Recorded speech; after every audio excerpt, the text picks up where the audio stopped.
ये ज्ञान दिया जाएगा, दास तो चला जाएगा सतलोक, ये 5 तत्वों का शरीर छोड़कर, लेकिन ये इलेक्ट्रॉनिक शरीर रहेगा भी दास का, ये नूरी शरीर रहेगा, टीवी पर चला करेगा, नाम दिया करेंगे, नाम चलेगा, ऐसे तो फिर सारनाम भी टीवी सीडी से, यानी हजारों वर्ष ये ज्ञान चलेगा, हजारों वर्ष ये साइंस की जो विद्या चलेगी, जो ये टीवी है और ये चिप है, मोबाइल है, इनके माध्यम से ये ज्ञान दिया जाएगा, दास तो चला जाएगा सतलोक, ये 5 तत्वों का शरीर छोड़कर, लेकिन ये इलेक्ट्रॉनिक शरीर रहेगा भी दास का, ये नूरी शरीर रहेगा, टीवी पर चला करेगा, नाम दिया करेंगे, नाम चलेगा, ऐसे तो फिर सारनाम भी टीवी सीडी से दिया जाएगा, दास के जाने के बाद व्यवस्था की जाएगी। लेकिन फिर लास्ट में ये विज्ञान भी खत्म हो जाएगी, ये ज्ञान ज्ञान रह जाएगा।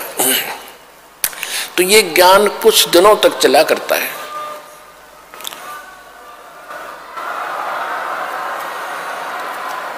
तो ये ज्ञान फिर बहुत दिनों तक सुख का सांस लेगा परमात्मा के बच्चे, और जो सत भक्ति करेंगे मर्यादा में रह को पार होते चले जाएंगे, लेकिन सुख बहुत ज्यादा सुखी होंगे, या माया की हवस खत्म होगी, और इतनी भक्ति कर लेंगे इनको परमात्मा आपको सारी सुविधा उपलब्ध कराया करेगा। जैसे दास बार बार आपको कथा सुनाता है कि जिस समय परमात्मा के नाम से झूठी चिट्ठी लिख दी थी कबीर जी के नाम से, और 18 लाख प्राणी साधु संत आगे थे, वो साधु संत कौन थे? घर छोड़कर जंगलों में अपने गुरुओं के पास भक्ति के लिए, भगवान के लिए भटक रहे थे, वो उनकी विशेष प्यारी आत्मा थी। अब वहां उन 18 लाख को 3 दिन तक झोंपड़ी में बैठे गरीब जुलाई ने, वो तो भगवान थे, लीला कर रहे थे, 3 दिन तक उनको वो भोजन खिलाया जो कभी सुना भी नहीं था उन महापुरुषों ने, भक्तों ने, साधुओं ने। और सोना की मोहर दी और दोहर दी, और छक्के हलवा पूड़ी कचौड़ी जलेबी छक खाओ, अच्छा बखाओ, दिन में भूखे मरे थे, निरे भुगड़े खानिए थे होते। तो उनके लिए जब ये लीला कर दी, पृथ्वी का को माल भी नहीं था, सतलोक से ला दिया जाता ने। तो आने वाले समय में जैसे जनसंख्या बढ़ रही है, 100 वर्ष के बाद क्या खाएंगे ये, अगर ये माहौल नहीं बदलाते? फिर भगवान व्यवस्था करेगा। आपके घर में 2 दाने होंगे, तड़के भरा पाओगा मटका, पिप्पा भरा पाओगा आटेगा, इस तरह कर देगा दाता आपके लिए। लेकिन भक्ति करवाने के लिए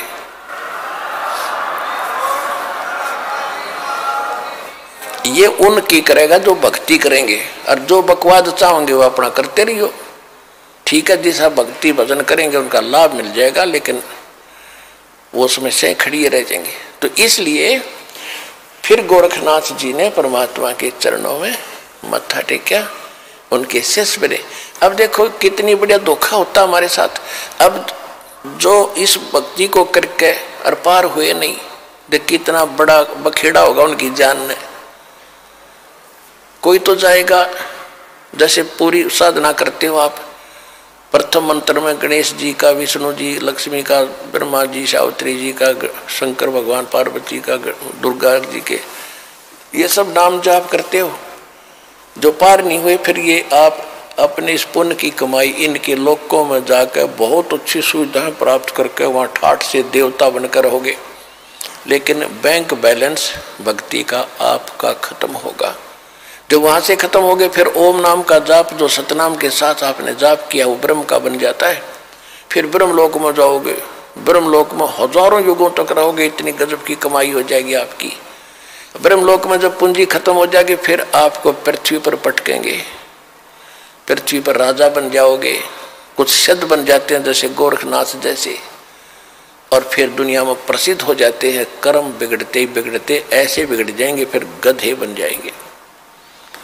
और फिर कभी इसी युग में, ये प्राइम टाइम जो चल रहा है, 5505 वर्ष को युग बीत चुका है, उसके बाद ही दाव लगेगा। तो इस करके सावधान रहना, इस भक्ति मार्ग में विचलित ना होना।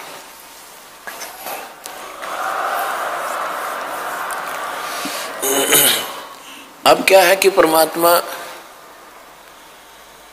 आए थे, ऐसे ही लीला किया करते थे जिसमें गोरखनाथ हार गया और परमात्मा की लीला हुई। गोरखनाथ ने चरण पकड़ लिए, लाखों कई हजारों की संख्या में गोरखनाथ वाले और वैष्णो पंथ वाले परमात्मा कबीर जी के शिष्य हुए।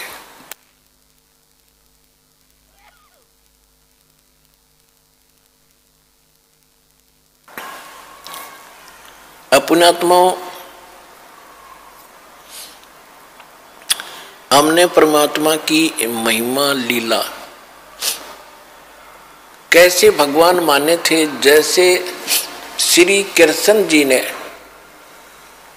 श्री कृष्ण और अर्जुन ने एक वेश बदलकर साधु संत का रूप बनाकर मोर ध्वज राजा के घर गए थे। जिस दिन वो अपने पुत्र को ताम्र ध्वज को राज तिलक करना चाहता था और उसके उपलक्ष्य में उसने एक साधु संतों को आमंत्रित कर रखा था। एक यज्ञ का अनुष्ठान था। उस यज्ञ के अंदर एक कंडीशन होती थी कि जो साधु संत खाने को मांगे वो देना पड़ेगा, नहीं तो यज्ञ नहीं मानी जाएगी।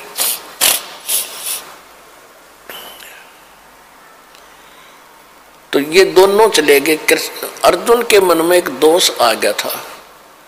अर्जुन कह रहा था कि भगवान, क्योंकि ये शिष्य भी था अर्जुन, और अर्जुन कृष्ण का शिष्य था और रिलेटिव भी था, तो कह रहा था जी मैं आपका सेवक हूँ, ऐसा कोई और नहीं है पृथ्वी पे।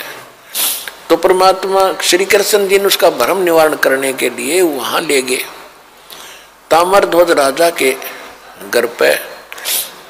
कहने का भाव यह है कि उन्होंने खाने को क्या मांगा। मोरध्वज ने पूछा जी भोजन खाओ। श्री कृष्ण ने साधु रूप में कहा कि हमारे साथ एक शेर है, वो सिंह बना, शेर ले रखा था एक माया से, अपनी सिद्धि से एक शेर बनाया था। और पुण्यात्माओं कहते हैं रामकृष्ण सतगुरु सहजादे ये परमात्मा की पुण्यात्मा है। कृष्ण और राम ये इसी समय भक्ति करके ये रह गए थे अनजान, और ये बन ठगे काल के ये पुण्यात्माओं में से इनको जन्म दे दिया। अब इनकी रक्षा भी भगवान ही करता है। जब श्री कृष्ण जी ने वो माया रूपी शेर बनाया तो परमात्मा स्वयं आगे शेर रूप धारण करके कि इनकी काम बिगड़ेगा और ये गलती करेंगे और ये बेइज्जती होगी भगवान की, मेरी होगी। तो वहां जाकर उन्होंने क्या किया कि राजा ने पूछा जी क्या खाओगे भोजन।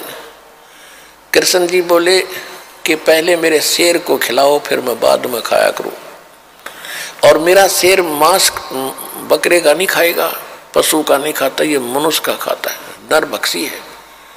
और मनुष्य का भी सुन ले, किसी पल्लेदार को मत पकड़ लाना, आपके परिवार के घर के सदस्य का एक का मांस खाएगा, तब हम भोजन करेंगे। ये कहने का भाव ये है, इसको ज्यादा ना बढ़ाएं। आखिर में ताम्र ध्वज को चीरने का आदेश मिल गया। बीचों बीच